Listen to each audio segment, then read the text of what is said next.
That might be one of the greatest games of Champions League football in history. Inter Milan into the Champions League final against either Arsenal or PSG. I can't believe what I've seen. That is a throwback game. That is a game that has thrown the rule book out of what modern football can be about. We get taught and we see in modern football players passing out from the back, being safe, being slow, being sterile, robotic. We can blame Guardiola and maybe other proponents of modern managers of doing this. But whatever you say about Inter Milan and Barcelona, they're not perfect sides. They're both massive, massive football clubs. And they were just swinging at each other. It was like a boxing match. They were just swinging at each other, going toe to toe. And it's produced one of the highest quality entertainment matches I've ever seen in my lifetime in European football. This is a Champions League semi-final. This isn't a random match day in October in the group stages of the Champions League. This is for serious trophies. I mean, this could be Barcelona's 6th Champions League to win, and obviously Inter Milan going for their 3rd as well, which they now have the possibility of doing. But the overview of the game has to be that modern football and how robotic it's been, how safe it's been, has been literally thrown out the window by two sides that even when Inter Milan had a 2-goal lead and they threw it away, they were trying to get a 3rd, they're trying to get a 4th. Barcelona come back in, they get the lead 3-2 up. They're trying to get a 4th, they're trying to get a 5th. Even when Inter Milan were 4-3 up, honestly, in the 115th minute of extra time, they're trying to whip things. Then no one ran it to the corner today. No one ran the ball into the corner. No one was playing the safe, the right option, the 51% decision today. Inter Milan, in the final 2 minutes of the game, they're 4-3 up. They are underdogs when you talk about the quality of Barcelona's side, player for player, in my honest opinion. They've let a 2-goal lead slip. They're back in the lead. And they try and whip it into Fratesi again to try and get a 5th goal. That tells you everything you need to know about the quality of this fixture. Both sides put their head down and just kept swinging. It is one of the most generational results I've seen in European football in this era. Certainly in this era of football. It's maybe top 10 in the history of the Champions League. Semi-finals, you don't see 7 goals in one match in a semi-final, but it's absolutely outrageous. 7-6 on aggregate today. We're going to break down all the goals and how this could line up against Arsenal versus PSG in the Champions League final. And obviously, leave your comments down below about how you thought about the game.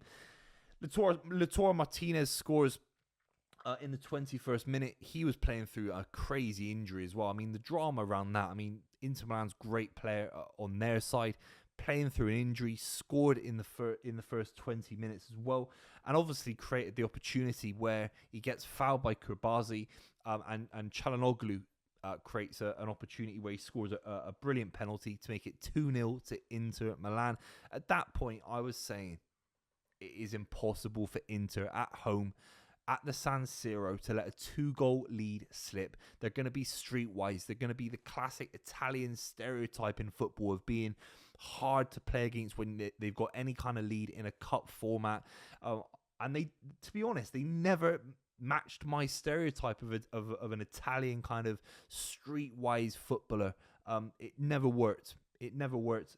They gave up so many chances to Barcelona. They weren't doing the right things. They weren't able to keep the ball.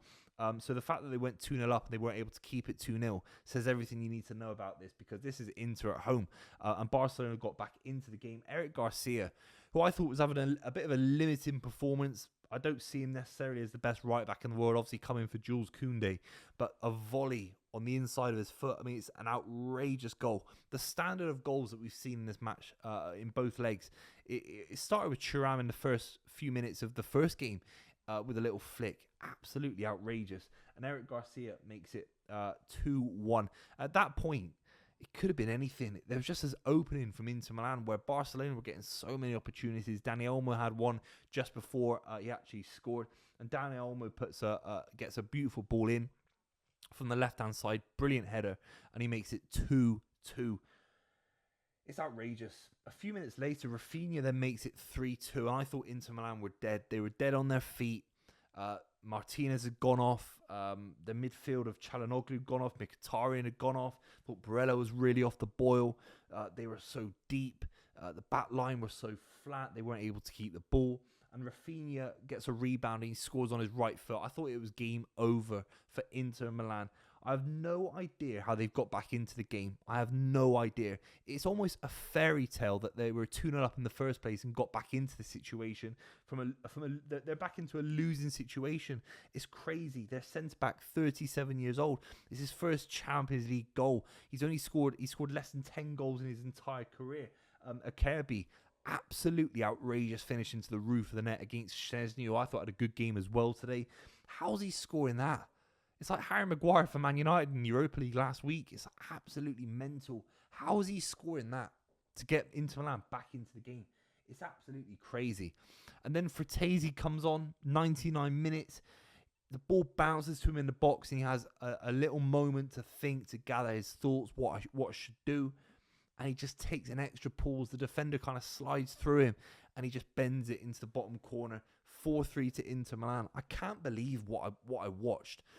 The individual moments, the drama, both keepers, Jan Sommer putting off unbelievable saves.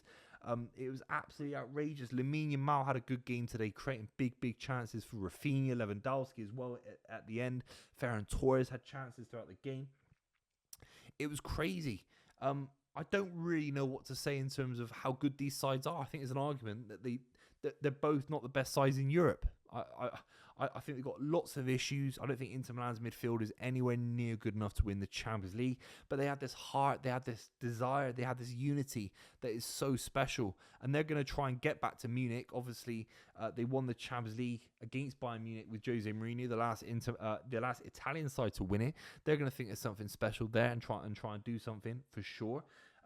Barcelona, they'll be livid that they had a winning position in the 90th minute and they gave it up to the Inter Milan centre-back Acerbi.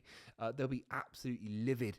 The drama, the referee, Hansi Flick getting booked. It was absolutely crazy. It is a testament to where football can go.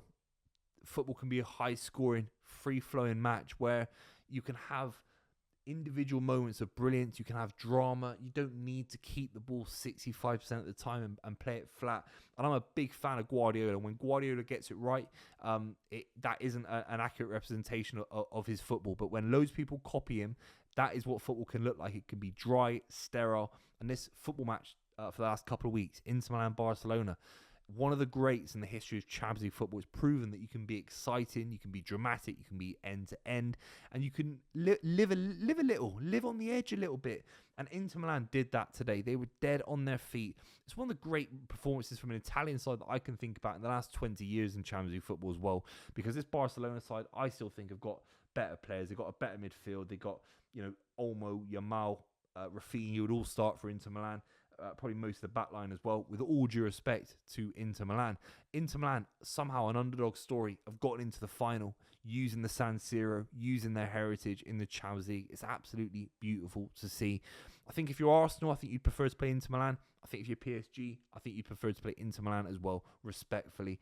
Less high-quality individuals that can change the game, but with a manager, Inzaghi, he was absolutely fantastic, and he'll be looking to correct what went wrong against Guardiola a couple of years ago. If you're new to the channel, make sure you subscribe. Give me your predictions for the Champions League final in a few weeks' time. Can't believe it. Inter Milan are one of those sides.